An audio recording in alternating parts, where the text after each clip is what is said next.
tudo bem com vocês? A nossa aula agora é sobre presente contínuo. Vamos ver a formação, o uso em frases afirmativa, negativa e interrogativa. Então, para que é utilizado o presente contínuo? O presente contínuo, ele é utilizado para falar sobre uma ação, tá? Então, os verbos, a ação dos verbos, ele estará sempre terminando em ando, endo, indo, tá? A ação do verbo, ela acontece durante a minha fala. Enquanto eu estou falando, ensinando inglês, vocês estão aprendendo. Então, observem que a terminação dos verbos no presente contínuo sempre será ando, endo ou indo, tá certo? Então, o uso, para que nós usamos o presente contínuo? Para falar sobre uma ação que acontece no momento da fala, que continua no momento da fala. Até por isso que o nome que a gente utiliza para esse tempo verbal em português é presente contínuo, porque a ação continua enquanto a fala acontece, tá bom? Ele é empregado para falar sobre situações temporárias, ações contínuas que estão acontecendo no momento da fala. Como as frases com present continuous, eles se referem a situações que ocorrem no momento da fala, é comum a gente observar e nós usarmos advérbios de tempo, tá? Advérbios de tempo, como, por exemplo, now, que é agora, por exemplo, at the present, que é no presente, at the moment, no momento. Exemplo, at the moment, I am teaching English to you. No momento, eu estou ensinando inglês para vocês. Now, you are learning English. Agora, vocês estão aprendendo inglês. Então, para vocês terem isso na mente de vocês, que o presente contínuo é utilizado para falar sobre algo que acontece no momento da fala, e os verbos de ação, eles sempre terminarão em ando, endo e indo. Simples. 3 terminações em português, mas em inglês é apenas uma, que é o famoso ing, ou seja, ing, tá? Os verbos em inglês, eles vão terminar em ing. Aí tem umas utilizações, umas especialidades que eu vou colocar aqui na frente para vocês, certo? Então, vamos lá para alguns exemplos de utilização do present continuous em inglês. She's talking to her mom now. Olha, advérbio de tempo aqui, ó. Now, que é agora. Então, ela está falando com a mãe dela agora, ou ele está falando com a mãe dela, agora é a tradução em português. Então, observem aqui, qual é a formação, tá? A formação do presente contínuo. Nós temos o sujeito, que no caso aqui dessa frase é o she. O verbo to be sempre será utilizado aqui, viu, galera? O verbo to be sempre será utilizado no presente contínuo. Então, não esqueça, a formação do presente contínuo sempre utiliza o verbo to be. Is, am ou are. Depende do sujeito. Se o sujeito for eu vou utilizar am.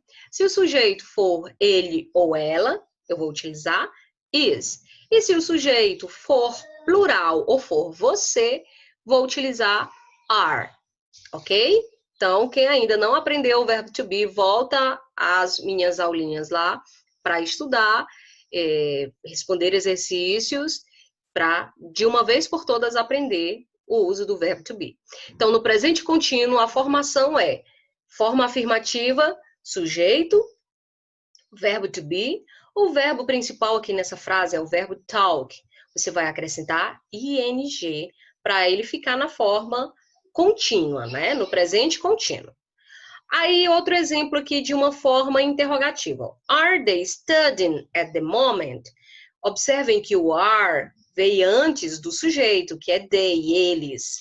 Por que veio antes? Porque vocês já sabem que quando tiver o verbo to be, ele vai vir antes do sujeito na forma interrogativa. Então, sempre quando tiver forma interrogativa e aparecer o verbo to be, esse verbo to be, ele vem antes do sujeito, certo? Então, aqui só alguns exemplos, mas na frente a gente vai explicar direitinho a formação da afirmativa, negativa e interrogativa. Então, are they studying at the moment? Tá? Exemplo aqui, ó, at the moment, um advérbio de tempo. She is American, but she's living in Canada at the present. Tá? Outro advérbio de tempo aqui, para vocês terem isso em mente, que é comum utilizarmos advérbios de tempo nas formas do presente contínuo. Na língua portuguesa, o presente contínuo, tá? Ele corresponde ao nosso gerúndio, como eu falei no início do vídeo. As terminações ando, endo ou indo, em inglês, corresponde ao ing, tá? Então, é isso. Todos os verbos no presente contínuo, eles terminam em ing e ing em inglês. Formação do presente contínuo. O presente contínuo ele é composto por um verbo principal e um verbo auxiliar. Quem é o verbo auxiliar? É o verbo to be, que é o verbo ser ou estar. Utiliza-se o verbo to be no presente simples como auxiliar e o verbo principal é acrescido à terminação ing, ok? Então, como eu falei para vocês, é utilizado o verbo to be e é utilizado o ing no verbo principal, tá bom? Então, nessa construção da frase, esse tempo verbal segue o seguinte padrão de formação.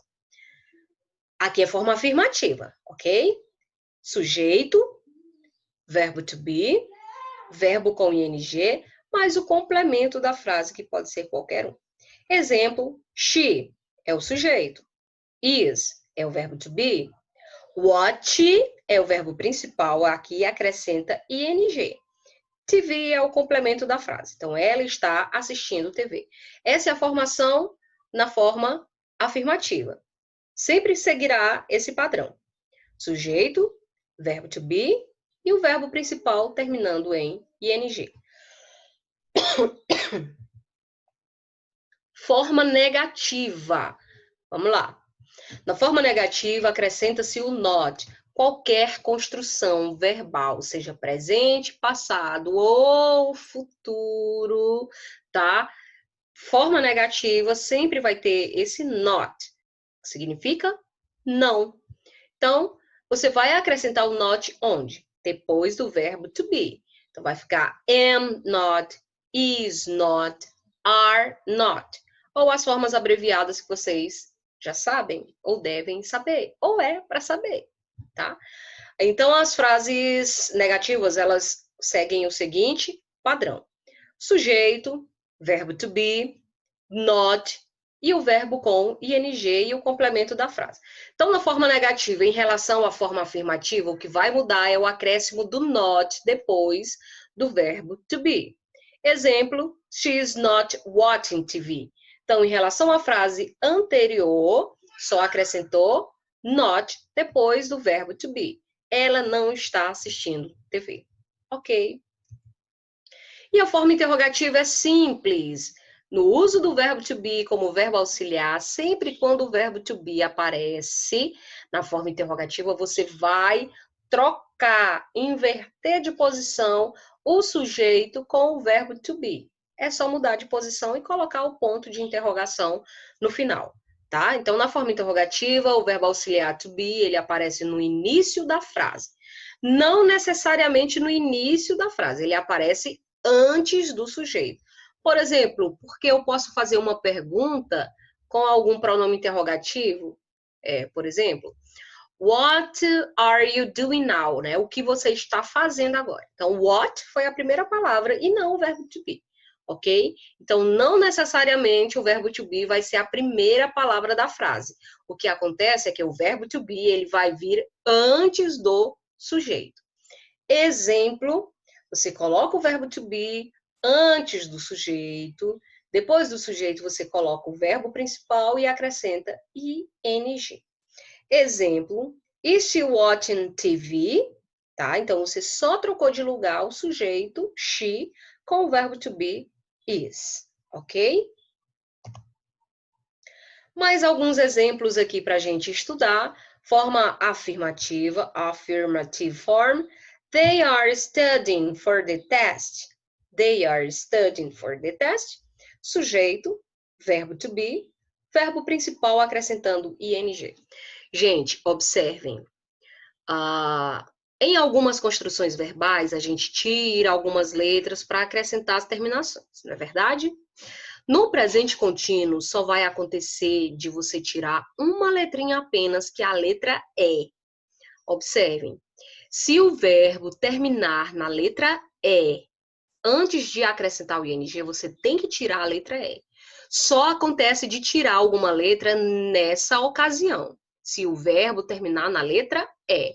Por exemplo, o verbo dance, que termina em E, para ficar dancing, que é dançando, você tira a letra E e coloca o ing, vai ficar dancing, tá? Sem a letra E.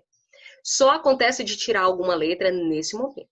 E tem algumas de acrescentar a última consoante, tá? Nos exercícios que a gente vai responder, eu vou explicar para vocês para não perturbar a cabeça agora, tá? Mas já adiantando. Quando é que a gente acrescenta alguma letra antes de acrescentar o ing? A última consoante. Quando aconteceu o caso do CVC, ou seja, consoante, vogal, consoante. Se o verbo terminar em consoante, vogal, consoante, for de uma sílaba apenas, por exemplo, o verbo cut, que é o verbo cortar. C-U-T, cut.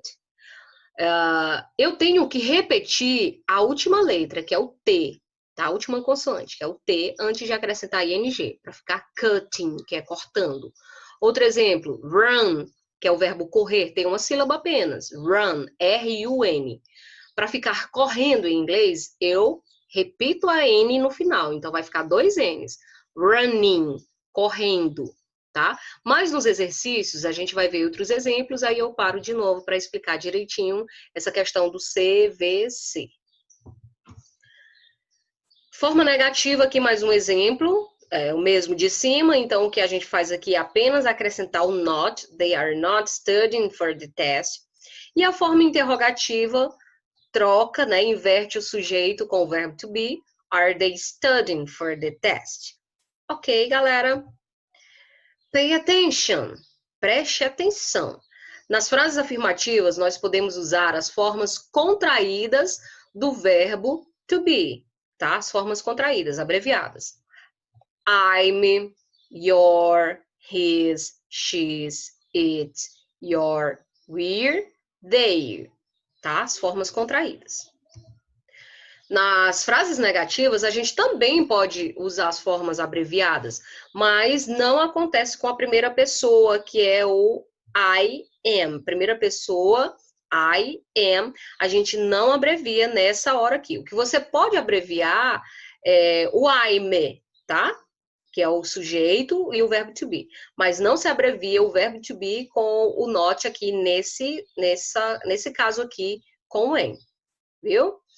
Forma que do you aren't, she is not, he is not, it is not, we aren't, you aren't, they aren't. Nos textos formais, isso é importante vocês saberem, que nos textos formais, sejam acadêmicos ou científicos, as formas contraídas, elas não são utilizadas. Essas formas contraídas, abreviadas, elas são mais utilizadas no momento da fala, em uma conversa informal, ou textos informais, ok? Então, essas formas abreviadas, elas não são utilizadas em textos acadêmicos, textos mais formais, textos científicos. Pessoal, então essa foi a nossa aula sobre o Present Continuous. Espero que vocês tenham gostado. Nós vamos voltar a nos falar nos exercícios. Fiquem com Deus, estudem e qualquer dúvida pode me procurar lá no meu WhatsApp, no PV, tá bom? Beijo a todos, bons estudos e até breve.